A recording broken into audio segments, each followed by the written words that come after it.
thanks everyone for joining us again today for our weekly Science Talk webinar series. We are continuing down Research Thrust B, which focuses on the impacts of innovative technological solutions for urban water systems. And we do have one more webinar prior to winter break, so please be sure to tune in next week for our discussion on gray water reuse. And I'd also like to just real quickly take this opportunity to announce that we have a UN ERL editorial piece that has just been published by Drs. Georgescu, Mack, and Arabi. So I'll drop that link here into the chat queue for you all. It's also posted on the UN website. So congratulations. I know we have Mazdak and Liz on the meeting today. As you all know, we are recording these and I do post them to our YouTube channel and the website. So feel free to use the chat queue to ask any questions or turn your webcam and mic on at the end of our presentation today, and we can have hopefully a robust and engaging discussion. So with that, I am excited to introduce my office mate and colleague, Dr. Mahshid Ghanbari. She's a postdoctoral researcher in the Department of Civil and Environmental Engineering at Colorado State University. Her research interests are in the area of flood risk analysis and modeling, multi-hazard risk analysis, and stormwater modeling and management. Mahshid's research primarily focuses on developing non-stationary probability models for understanding the impacts of climate change and sea level rise on the future flood risk. So with that, I'm going to hand it over to you, Mahshid. Thank you, Sarah. Hi, everyone. First, I'd like to thank you all for attending this webinar. Today, I'm going to present the key findings and highlights of the project B31 that mainly includes the work that I've done for my PhD dissertation.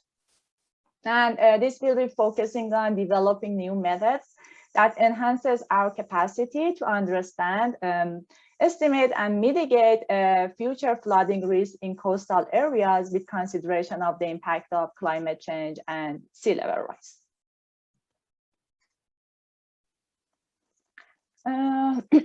Before I get started, let me introduce the people who contributed to this project in addition to me. Dr. Mazdak Arabi, my PhD advisor, who is a professor and Borland Chair of Water Resources at Colorado State University. Dr. Jayanta Abisekara, the director of the Sea Level Solutions Center at Florida International University, and also Dr. William Sweet from National Oceanic and Atmospheric Administration, and Dr. Cow from Oak Ridge National Laboratory, who shared with us their projection of sea level rise and stream flow.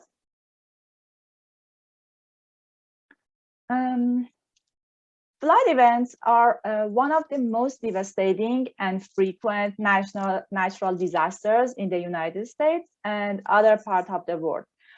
Which are responsible for significant annual economic losses, social and environmental damages, and loss of life.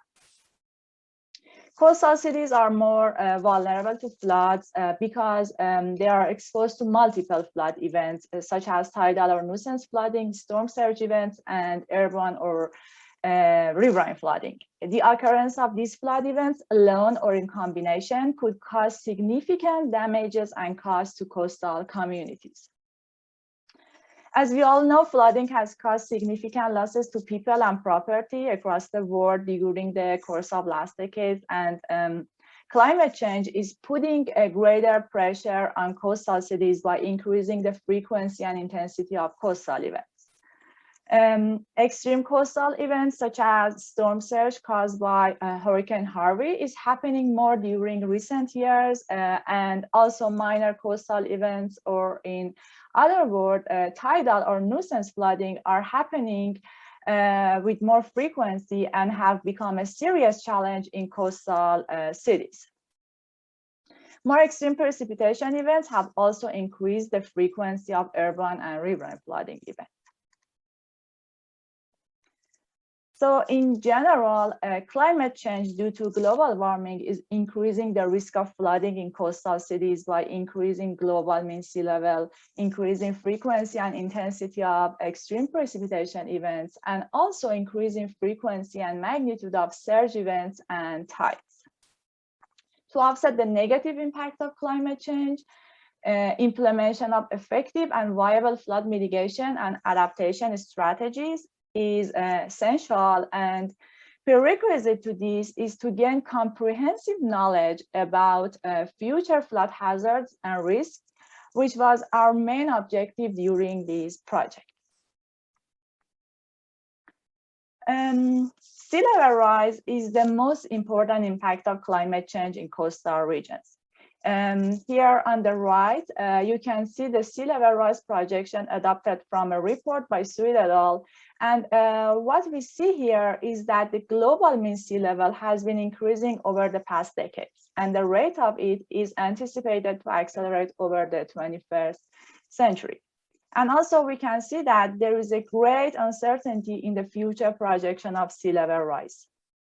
How much global mean sea level will rise over the rest of this century depends on the response of the climate system to warming, as well as on future scenarios of gas emissions. The colored lines shows the 6 different global mean sea level rise scenarios, which describe the range of future possible rise by the end of century.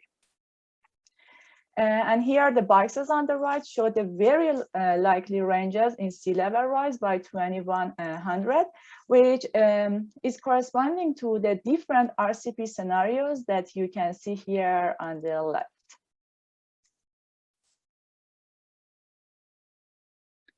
So what is the impact of sea level rise on flooding events? Sea level rise impact is actually decreasing the freeboard between high water levels, either from tide or storm surge, and local flood thresholds, which causes to increase in frequency of both minor and major coastal events, and consequently increase in both chronic and acute coastal flood risk. With consideration of the impacts of climate change and sea level rise, this project aimed to enhance the capacity to understand, estimate, and mitigate future flooding risk in coastal areas. Our specific objectives during this project were first to develop a probability model to assess future coastal flood frequency under rising sea levels. As we started to predict future coastal flood frequency, we found that common probability models are not sufficient to simultaneously predict frequency of both tidal and storm surge flooding under future sea level rise scenarios. So we developed a mixture probability model that fills that gap. Our second objective was to investigate the effect of sea level rise on future coastal flood risk, which in this case, we developed a nonstationary flood risk assessment framework and applied that in Miami-Dade County in Southeast Florida as a case study. And finally, our third objective was to develop a bivariate flood risk assessment to estimate frequency of compound flood events in estuary regions under future climate conditions. All these 3 objectives were addressed during this project, and the results are published as peer-reviewed papers. In the following, I will briefly go through how we address these objectives and will present some of the key findings and highlights of the results. So let's get started with the first part. Coastal communities are particularly vulnerable to sea level rise because they are exposed to risk from storm surge as well as tidal flooding events. Previous studies show that with higher sea levels, current minor flood thresholds are likely to be exceeded more frequently during average high tides. So quantification of risk from coastal flooding under non-stationary sea level conditions must consider the effect of both tidal floods and storm surge events. However, common extreme value distributions for flood frequency analysis are unable to simultaneously characterize both tidal and storm surge flooding under higher mean sea levels. So a new probability model is needed to investigate tidal and storm surge events frequency under future sea level rise scenarios. Let me briefly explain about common extreme value analysis before talking about our proposed probability model. So extreme value analysis includes two main approaches to select extremes.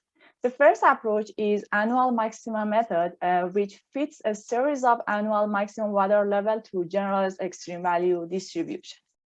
The second approach is peak over threshold, which, unlike annual maxima method, uses multiple events per year. The basic idea behind this approach is to choose a threshold and to study the statistical properties of all exceedances over threshold for a given period of time. And then it can be assumed that the exceedances above threshold follow a generalized Pareto distribution, or simply GPD. In this study, we will focus on GPD. But actually, as sea level rises, flood frequency analysis is not just about extremes anymore, and it is sort of the mixture of extreme and more common events. As I already mentioned, recent studies show that minor coastal flooding, which usually happen during high tides, are becoming more noticeable and widespread with multiple occurrences per year. So as sea level rises, flood events cannot be characterized using only the extreme data. So to make this clearer, if we plot seawater level distribution and a flood threshold without consideration of sea level rise, which here is shown by the blue line, the flood threshold would be in the tail of the distribution. So extreme value analysis would be sufficient to characterize the probability of exceedances over that threshold. However, the distribution will shift to the right with consideration of sea level rise, and the flood threshold will be located at the bulk of the distribution. So extreme value analysis, which consider only the data in the tail of the distribution, would not be sufficient anymore. To fill this gap, we develop a coherent mixture probability model that captures both bulk and upper tail of the water level distribution. We use the idea of extreme value mixture model, which is a splice distribution consisting of two parametric components. Since daily water level data are close to normal distribution, we characterize the bulk of the distribution with normal fit and characterize the tail using generalized Pareto distribution.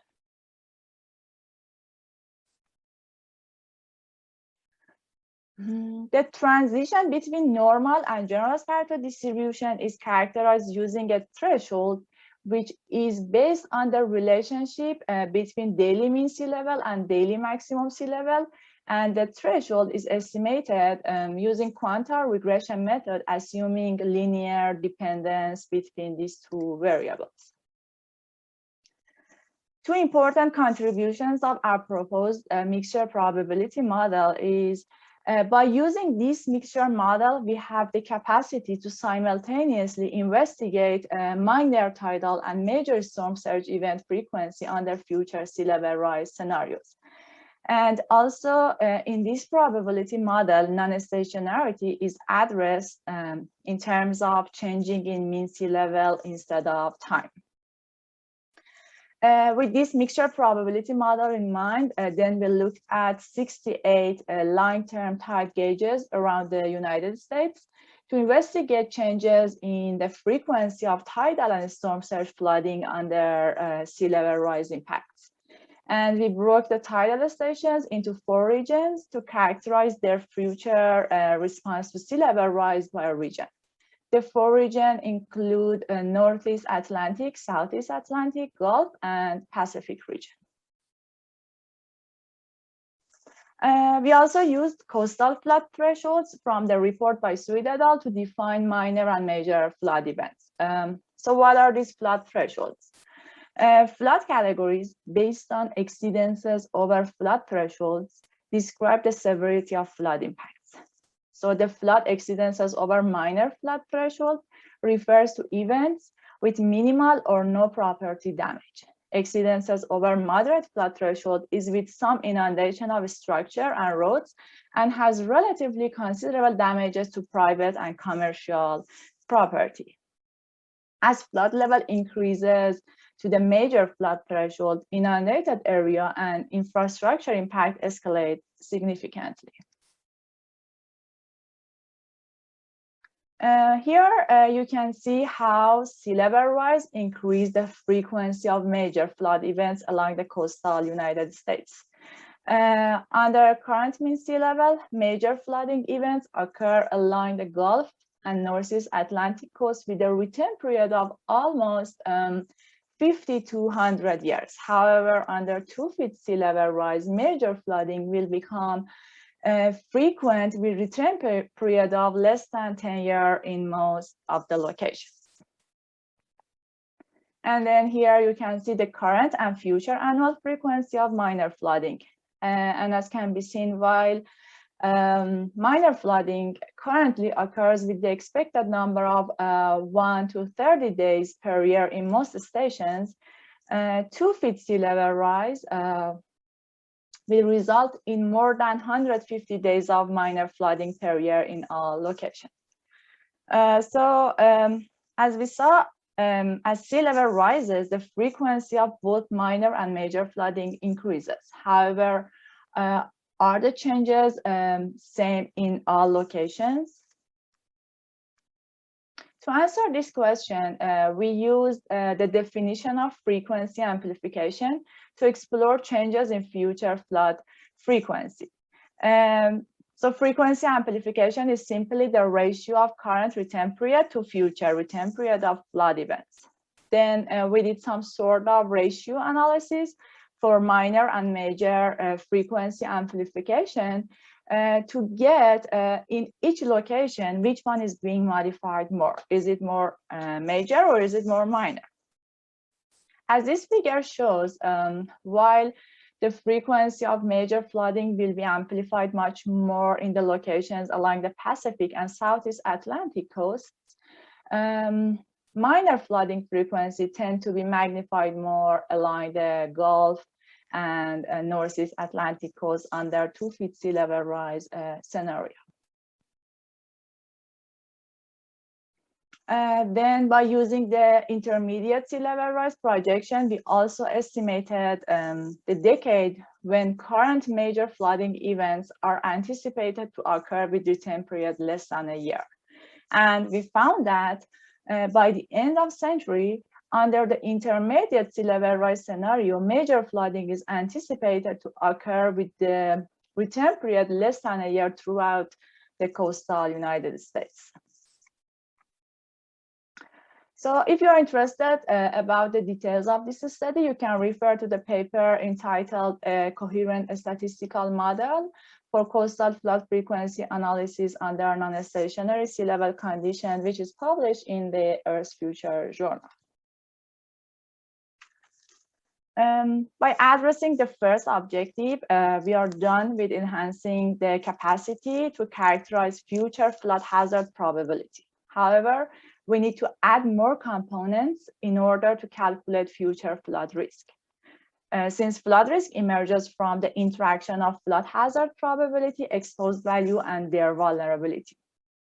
Flood frequency analysis is usually used for the component of flood hazard, and information about exposure, inventory, for example, population, buildings, transportation networks, and the vulnerability of exposures of flooding hazard are also needed for estimating flood risk at a given location.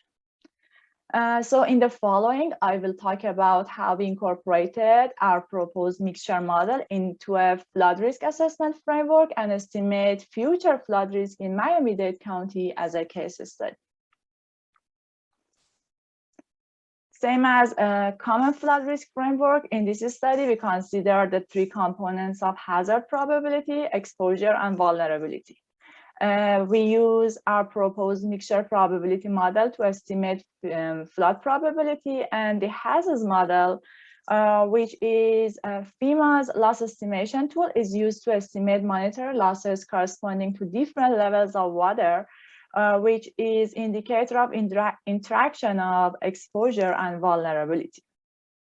This framework also considers sea level rise and increase in flood threshold as a response to sea level rise. Then by interaction of the outputs from the mixture probability distribution and hazards under different sea level rise scenarios and flood threshold levels, flood risk can be estimated. We categorize flood risk into chronic and acute risk. Chronic risk was defined as a risk from frequent non-extreme flooding events with multiple occurrences per year, which usually driven by tidal fluctuations. And acute risk was defined as a risk from infrequent extreme flood events with frequency of less than 1 per year, which usually driven by extreme weather. Both chronic and acute risk were defined in terms of average annual losses to buildings. So by interaction of the output from mixture probability distribution and hazards, we defined a unique loss exceedance function for each census block under different sea level rise values and adaptation levels. And then by integrating the area under the curve, chronic and acute flood risk in terms of average annual losses were calculated and aggregated to the county scale.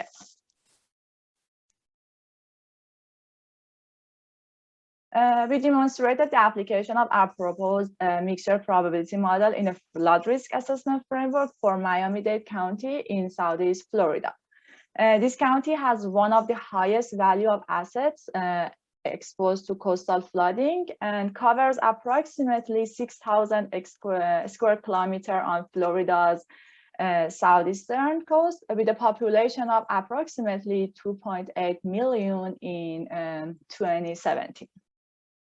We used hourly sea level data at the Key West tidal station, which is the closest station to the county with long-term data. And also we used building replacement cost values aggregated at the census block scale for loss estimation. For future scenarios, we used the regional sea level rise projection at the Key West tidal station.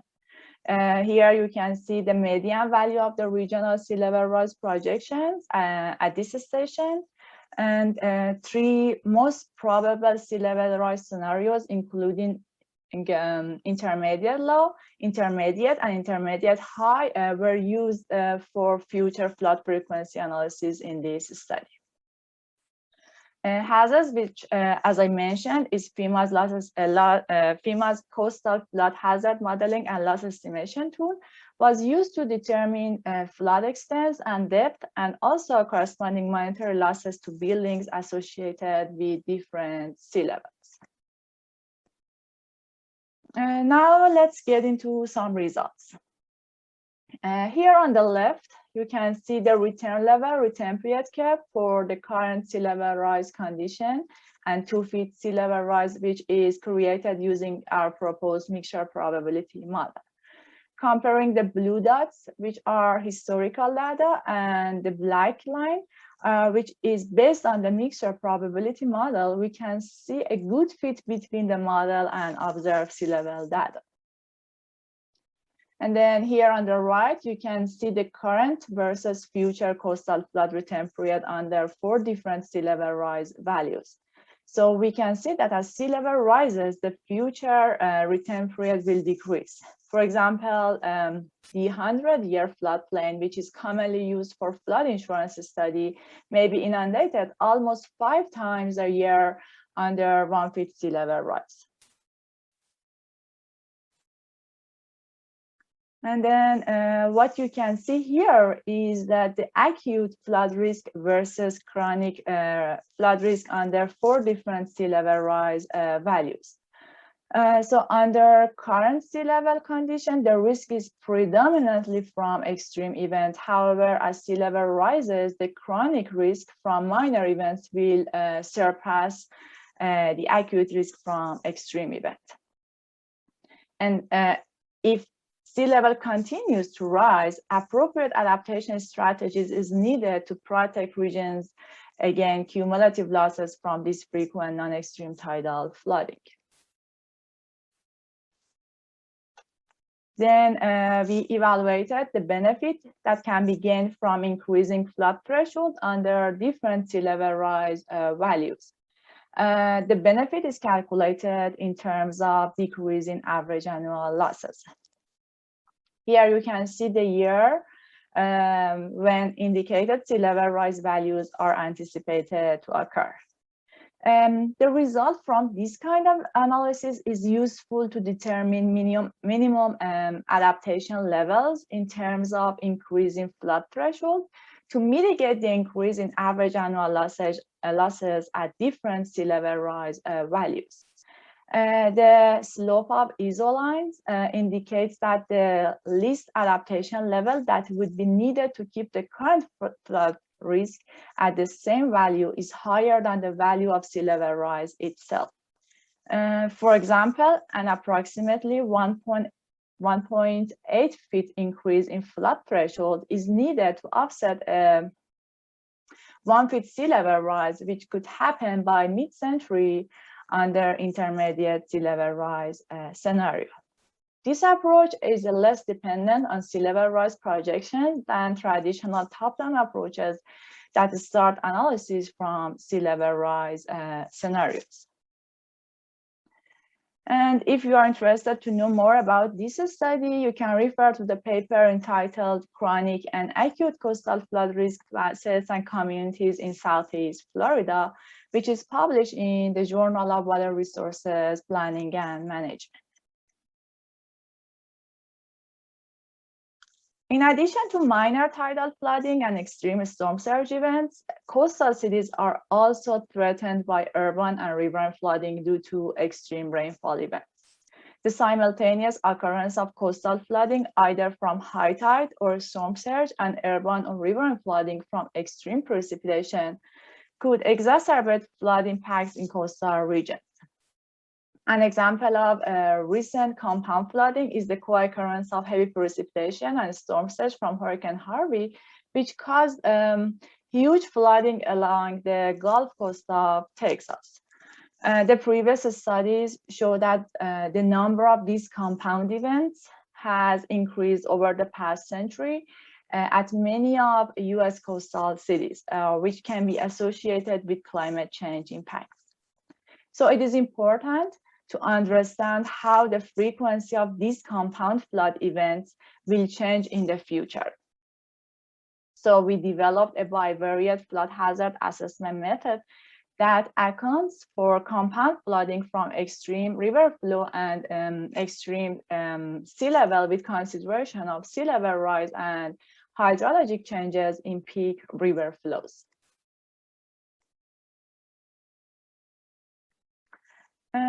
I don't want to go through the detailed analysis, but let me briefly explain how our non-stationary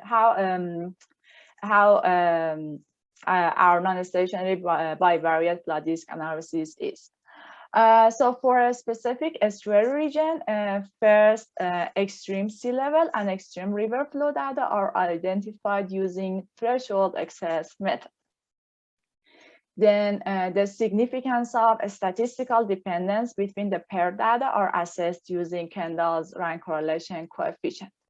For the pairs with significant correlation, appropriate univariate distributions are fed to the marginals, which here we use the non-stationary generalized Pareto distribution. Then the cupola function is used to build the joint distribution of the paired data. Cupolas describe and model the dependence structure between two random variables.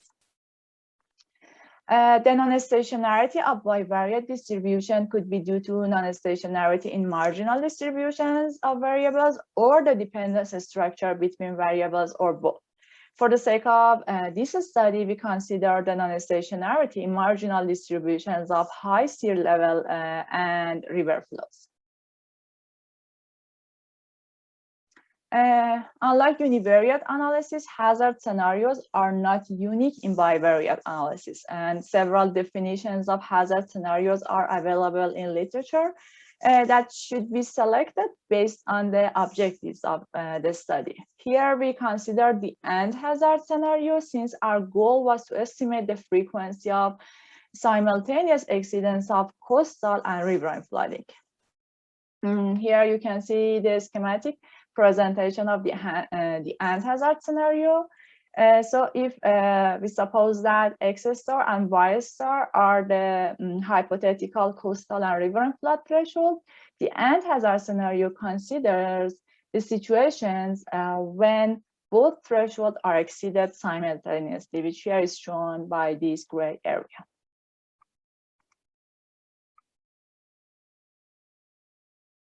To do the national assessment of changes in future frequency of compound coastal river flooding, we looked at 26 pairs of tidal river stations along the coastal United States. And here you can see the paired stations and the corresponding watershed boundary. The data that were used for the coastal components are the hourly observed sea level data from NOAA tidal stations and coastal flood threshold and regional sea level rise scenarios for each tidal stations from the report by Sweet et al. And the data that were used for the riverine component are daily river discharge from USGS river stations and riverine flood threshold, which are available from the National Water Information System website, and also projected stream flow for each USGS station. For the projected stream flow, we use the projected daily runoff, which was simulated by the variable infiltration capacity, or simply weak hydrologic model, forced with 10 dynamically downscaled GCMs under RCP 8.5. And I have to note that for this study, we particularly focus on compound event with simultaneous exceedances over major coastal and riverine flood threshold.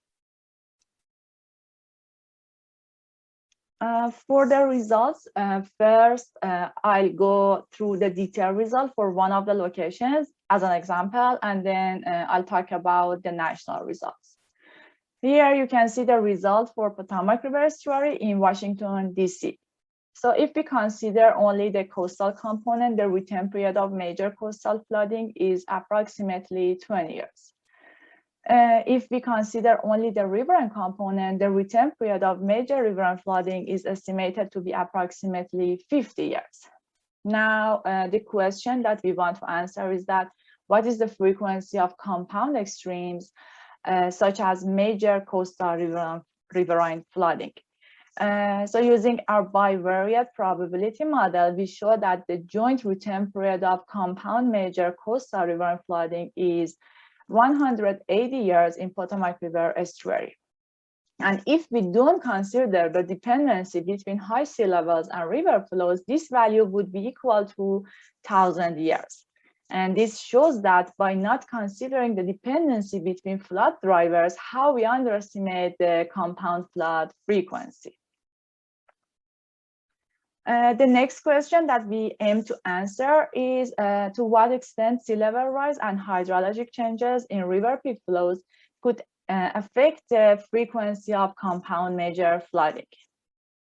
Here you can see the changes in the joint return period of compound major flooding in Potomac River Estuary by 2050. So the results show almost 15% and 25% decrease in the joint return period by 2050 under intermediate low and intermediate sea level rise scenarios. The impact of changes in river peak flows in addition to the intermediate sea level rise scenario is also illustrated by this dashed pink line for the multimodal ensemble GCMs. And what we can see here is that the frequency of compound major flood events might slightly increase when the hydrologic changes are also considered. However, the impact of sea level rise is significantly greater. And here you can see the national result for 26 estuary regions. And what we found is that under current climate conditions, the Northeast Atlantic and western part of the Gulf Coast are experiencing the highest compound flood probability. However, the future sea level rise scenarios show emerging high compound flooding probability along the Southeast Atlantic coast. So under the intermediate sea level rise scenarios by mid-century, the Southeast Atlantic coast could experience a frequency amplification of up to 5 times. The impact of hydrologic changes is found to be considerably less than the impact of sea level rise in all locations. And this finding highlights the impact of, the important impacts of sea level rise on future flood frequency analysis. Then we defined failure probability as the probability of observing at least one compound major flooding in a given period of time, and formulated its equation to allow for changing exceeding probabilities over time. Here you can see the failure probability after 30 years of design life at 8 coastal cities. The blue bar shows the compound risk if we don't consider sea level rise. The yellow and red bars show the failure probability under intermediate low and intermediate sea level rise scenario. And as you can see, under future sea level rise scenarios, the failure probability due to compound major flooding will increase in all locations. However, the change in failure probability are regionally different. The highest amplification is found for the locations along the Southeast Atlantic coast. So the coastal cities along these regions are expected to be exposed to double risk of compound major flooding by mid-century. And finally, if you are interested to know more about this study, you can refer to the paper entitled Climate Change and Changes in Compound Coastal River and Flooding Hazard Along the United States Coast, which is published in the Earth Future journal. So this was what I had for today's presentation. And as closing remarks, I'd like to quickly mention the most important key findings and highlights of the project. So the climate change impacts, including rising sea levels and more frequent and severe precipitation, are exacerbating the flooding hazard and risk in coastal regions, and new non-stationary probability models are needed to predict future frequency of flood risk. So first, we show that under sea level rise, the common extreme value distributions are not able to characterize the future coastal flood frequency. So we developed a new mixture probability model, which reconciles the probabilistic characteristics of the upper tail as well as the bulk of the sea level data. And our proposed probability model enhanced the capacity to simultaneously investigate minor tidal and major storm surge events frequency under future sea level rise scenarios. Then we incorporated the mixture probability model in a risk assessment framework, which by using that framework, we are able to estimate future chronic risk from minor tidal flooding and acute risk from extreme storm surge events. And then we show that in the regions such as Miami-Dade County, that the frequency of minor flooding is rapidly increasing, the possibility that losses from minor events will aggregate over time into high-cost outcome can become a serious challenge for coastal communities. And responding too late to these frequent minor events can result in costly losses that might have been avoided if adaptation and mitigation strategies had been implemented on time. And finally, we show that in coastal regions where the flood level is influenced by both extreme sea levels and river flows, considering the co-occurrence of these flood drivers is important to estimate the potential of high-impact compound flood events. So climate change could change the statistical characteristics of these flood drivers, which should be considered in estimation of future compound flood risk. I'm going to stop here, and I would be happy to answer any questions and also get your comments and perspectives that are relevant to mitigation of flood risk in this changing world. Thank you. Great, thank you, Mahshid. Any questions from the crew? Feel free to turn your mic or webcam on or enter them into the chat queue.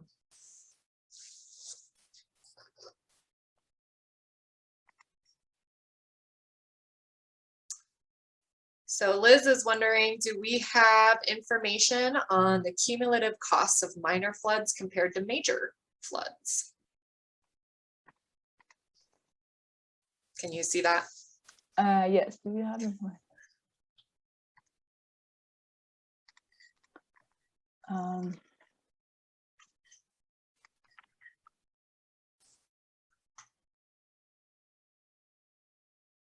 So you want the exact value for the cost? I was just wondering if you had information, because it seems like we forget about minor floods, but the greater frequency of minor floods might actually cumulatively produce more damage in terms of cost than less frequent major floods. Major floods are more visible, but they might be as costly or even slightly less costly than the cumulative effects of all minor floods together. Yeah, these values are just based on the exposure of the buildings, and the value is for the replacement value. So if the building will exposed by the water, we consider that some of the stuff in the building should be replaced, not and we use that cost for estimating the damages to the building. And this is just for the building, nothing else.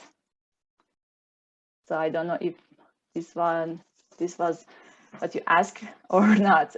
So, but that's just from major floods, right? When you say acute extreme events, so this is just yeah, from major floods. Yeah. So the blue bars here are from the storm surge. So the frequency of these floods are more than one per year. So they are not common floods, and these are for the tidal flooding, so with multiple occurrences per year. So it looks like my question's answered here. So the chronic risk, which would be minor flooding, it looks like the impacts of those are actually greater than acute. Exactly. So yeah, these are from the tidal flooding and these are from the storm surge. To me, that's interesting in and of itself, because we always think about major events, but it might be these minor events that are more chronic and are actually, according to this, more costly. Okay, thank you. Yeah, especially in Florida, and also especially in the Miami-Dade County, we found that this minor flooding the cost from this minor flooding will aggregate if the sea level rise continues to rise, because we have common flooding per year. In some cases, more than 100 days per year with minor flooding. And this is a direct losses, and we didn't consider the indirect losses, such as, for example, the damages and the losses that caused, for example, by the traffic jam that caused by this minor flooding, and those are more important factor. Wow. Okay, that's a really interesting outcome of this research. Thank you. Sure. Yeah, more than 100 events. I'm glad I don't live in Miami. All right. Any other questions?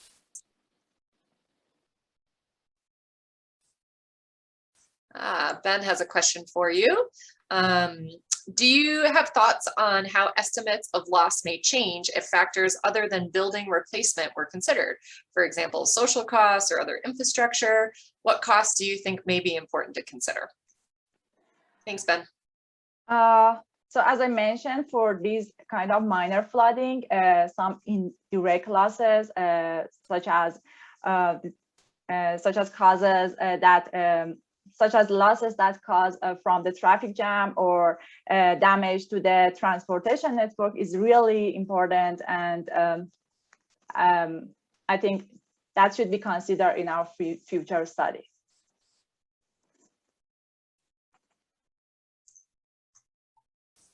Great, thank you. Anything else from the team? From MASDAQ, of course, regions will build and interventions to minimize these acute and chronic flooding exposure and losses. Yeah, all of these results are without consideration of an implementation of mitigation adaptation strategies. So these are, if sea level continues to rise, but we don't do anything. I mean, the region don't do anything. Well, let's hope that is not the case for our future. And then Ben has another follow-up here. Do you have a feeling for the most likely RCP scenario? I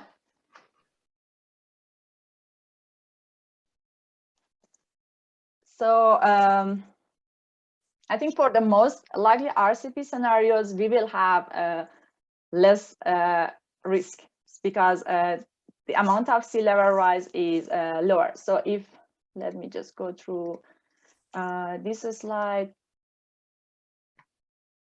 So the intermediate low scenarios is the most likely sea level rise scenarios here. And you can see the decade that each of these sea level rise will happen. So if we talk about 2 feet sea level rise, under this sea level rise scenario, this will not happen by the end of century. But yeah.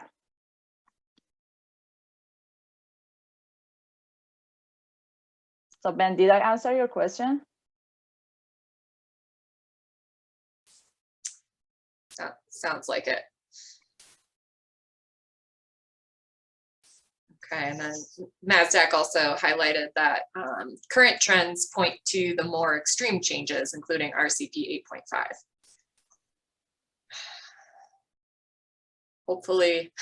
Hopefully his crystal ball is not very accurate. Okay, well, on that note, I guess we'll leave it here to ponder our future a little bit more. Thanks for your time. Thank you, Dr. Ghanbari, for your presentation. We'll get this posted to YouTube and where it will live in memorial for you and everyone else. I hope to see everyone next week for our gray water reuse webinar before we wrap it up for the year. Sounds kind of crazy to say that out loud. All right, take care, everyone. Thanks for your time today and hope to see you next week.